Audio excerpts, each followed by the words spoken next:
Hi everyone, welcome back to Wesno's Tech News and Reviews.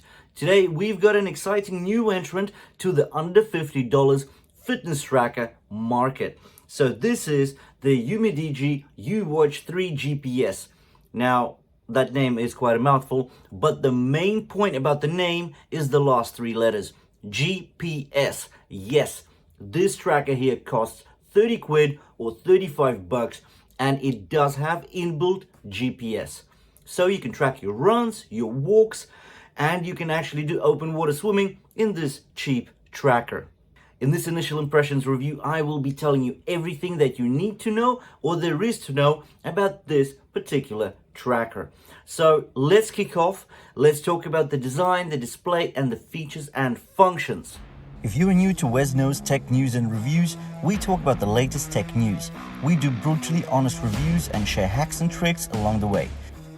If we start off with the design, so this is quite a plain tracker. So it does have a plastic case, and it does look a lot like the Amazfit Bip U. So it's almost square in shape. It's an all plastic case. What I do like is that it has a two-color or a bi-color accent. So you've got the silver on top and black on the underside. Now the straps are the TPU rubber straps. This is not silicone. It's the classic watch type clasp. Now it is plastic as the lugs are, but what did we really expect in the under $50 segment? You will notice that there is a single button on the right side of the watch case. And what I love about it is that it is metal. So that accent, that it's chrome, it's dark, but it is steel, does make it look just a little bit more premium and a little bit more stylish. If we talk about the dimensions, it's a bit on the thick side. So it does sit 11.6 millimeters high on your wrist. So that's not much, but if we consider, for example, the Honor Band 6, which is just 10.8 millimeters, so this 1 millimeter which is added, it doesn't seem much, but when you look on the side of the watch, it does feel a bit bulkish, so a bit thicker than you would like it to be, but it's not a deal breaker. In regards to weight, with the straps, it's 39 grams. And now let's get into the display specs. The display is kind of standard for this kind of price range. So we're looking at a 240 by 240 pixel LCD TFT display. There's only 3 brightness options. There's no auto brightness here. You can store up to 3 faces on the actual watch to choose from. You can choose more faces from the app. Before we get into the features and functions, I really want to touch upon operations and navigation of this watch because it is slightly different to what we're generally used to. Let's have a look at it. Okay, so firstly, we need to understand what the button on the right hand side does. Okay, so when you actually tap the button, it has 2 functions. You can either switch the screen off or on, as well as go back. So with trackers from other brands, we're used to swiping to the right, and that will get us to the previous screen. You can't do that on the UWatch 3. You actually need to click into the button. So let's say here's the screen, we're clicking it on. Let's go into the Sport app as an example. Here we are. So I'm going to click on it, and it's going to take me back to home screen. Click it again, it's going to take you to the main home screen. So that's a bit of a strange one, but again, it's easy to get used to. Another point to mention is the suppression motion of the button. It's quite heavy and very unlikely that you're going to be pushing that button with the sleeve of your shirt or your sweatshirt, and that's a benefit. Let's get back to the operations and navigation. I think we're used to the operations when you swipe down from the home screen, you get to your shortcut screen. Well, that's not the case with the UWatch 3. You actually have to swipe right. And on there, you will see the following shortcuts. So you have your auto heart rate sensor. You've got your lift to light or lift to wake up your watch. Then, of course, you've got your D&D mode, which you can switch on and find your phone options. If we go back to home, when we actually do swipe down from the top screen, we get to our text messages or basically any messages. It's all your notifications and alerts from emails, texts, calls, etc. Now, the positive is that you can see quite a few rows of text. The negative is that it's strange. Almost every tracker watch we've ever looked at, you swipe up from the home screen, you get to the text. Here, it's the opposite. Something to get used to, but again, it's not a major, it's not a biggie, but it's just there. If we swipe up from the bottom of the screen, we get to your daily stats. So you see your steps, so the number of steps, then you see the actual plot down the bottom. Next screen is your distance. Now, this is not your GPS distance. This is the distance based on your stride length multiplied by the number of steps you've taken during the day. Let's go further down. You've got your calories, and then you've got your weekly total. So your weekly total of steps, distance, calories, and time exercised. By swiping left from the home screen gets you to the apps and the widget screen. So I think we're done with the operations now. We know how to operate and navigate the watch. Let's get into the features and functions. Let's see what the uWatch 3 GPS has to offer. I think we really need to kick off with the sport profiles, with the sport modes, and basically all the sporty functionality that this watch has. So if you click onto the sport widget, you will see that on the watch face, you can store up to 8 sport profiles. There are a total of 14 available, and you choose which ones you want to see on your watch face from the connected app. Also, on every sport mode, in the top right corner, you're going to see a tag, whether it's a GPS activity or not a GPS activity. So something like an outdoor walk, outdoor run will have the GPS tag on it. Now, that's very handy considering that this particular tracker for only $35 does get you inbuilt GPS. Another positive here is that it is 5 ATM water resistant, so technically it is water resistant up to 50 meters, so that will allow you to go swimming in it. So obviously you do have the pool swim sport profile in here, but also you will see that there is an open water swim profile available, and that is really awesome. So if you are into that sort of thing, if you do want to go out swimming in a lake or a river, you do have a cheaper option rather than the Polar or the Garmin watch that will cost you hundreds of dollars. You can get this rather budget tracker. It does have GPS, and it will allow you to do your open water swimming. Now, most of this was positive, but because we are honest reviews, I really have to point out the negatives. And I think the biggest negative in the sport profiles of the uWatch 3 GPS is the fact that no workouts are goal-based. Everything is just click and play.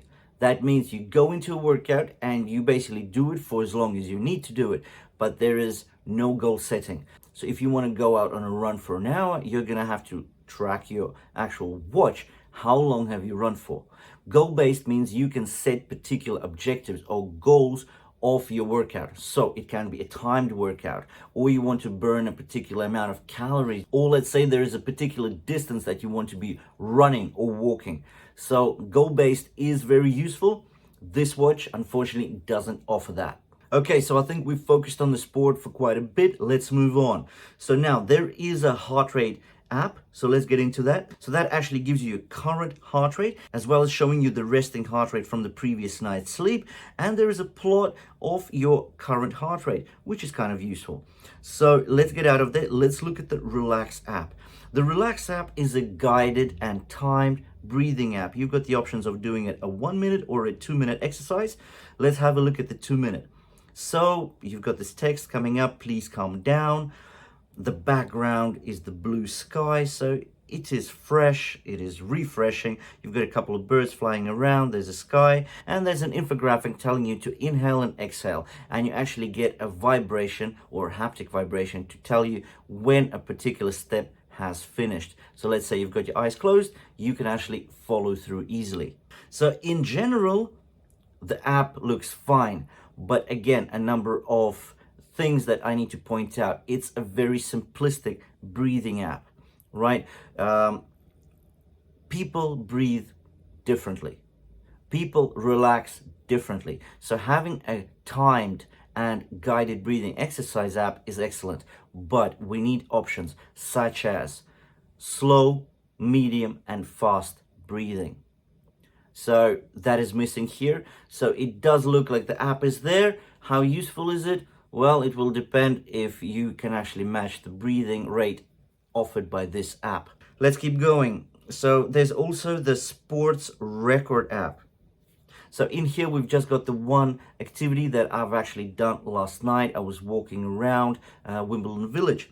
So if we click in there, it's not going to be showing you a full screen of your data. No, there's going to be just one row of data coming up with your calories burned, your distance, your steps, your average heart rate, etc. for that activity.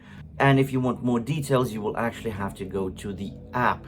A useful function is the music controller. So you have that, and on the rather large 1.3-inch display, it's more than enough space to use that comfortably. There's a timer, there's a weather widget, and then there's settings. In settings, you can't do much. You can change your dial, your watch face, and you can change your brightness setting. Now, there are only 3 brightness settings on this watch, and no auto brightness as well, because there's no ambient light sensor. You can reboot the watch, you can look about the watch, so everything that you would expect in the settings menu. There's a bit more features and functions available in the actual app. The app does give you the option to use female cycle tracking, which is an added benefit, but again, it has to be done from the app. The watch doesn't actually notify you of the calendar. The obvious question is, who is the uWatch 3 GPS for? And how does it compete in today's very busy under $50 market?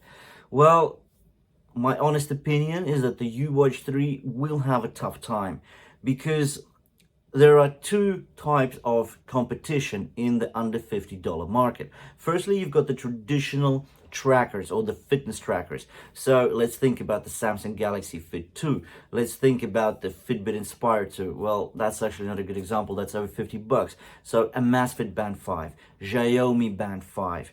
We've got the Honor Band 5 in there, right? So they're the slimline trackers. They have a lot of functions.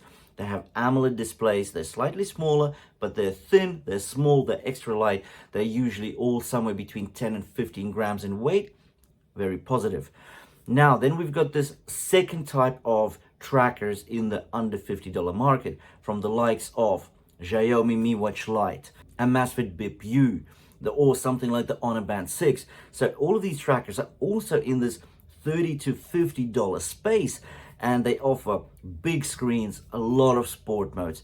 Fine, they might not offer GPS, but they have a lot of options, such as SpO2 tracking. They offer continuous stress monitoring. They've got auto-detected activities. They've got plenty of sport activities. With Honor Band 6, it might not have the plenty of sport modes, but it's got a beautiful AMOLED display. What I'm trying to get to is that this is a busy space, and UMIDIGI might have a strong contender with a big screen, which is LCD, but it does have inbuilt GPS, which actually brings a lot of value to the user. But there are 2 types of trackers already available in the market, with a couple of huge major brands playing out in that market. So marketing will be quite a challenge. What I've actually done is the activity you saw on the watch face. Yesterday, I went out for almost an hour-long walk across Wimbledon Village. So because it was rather chilly, I was walking quickly. I had the Polar ECG chest strap on me. So I've tested the heart rate, I've tested the GPS, and then overnight, I've had the Amazfit Zen Buds in my ears to track sleep or sleep accuracy. So I've actually tested the Xiaomi Mi Watch Lite as well as the UMIDIGI uWatch 3 GPS. So straight after this video, I'll be starting on that comprehensive test and comparison. So if you are interested in watching that, make sure to subscribe so you won't miss that video. Drop us a like if you like this video, this content, and make sure to watch the next one. I'll see you there.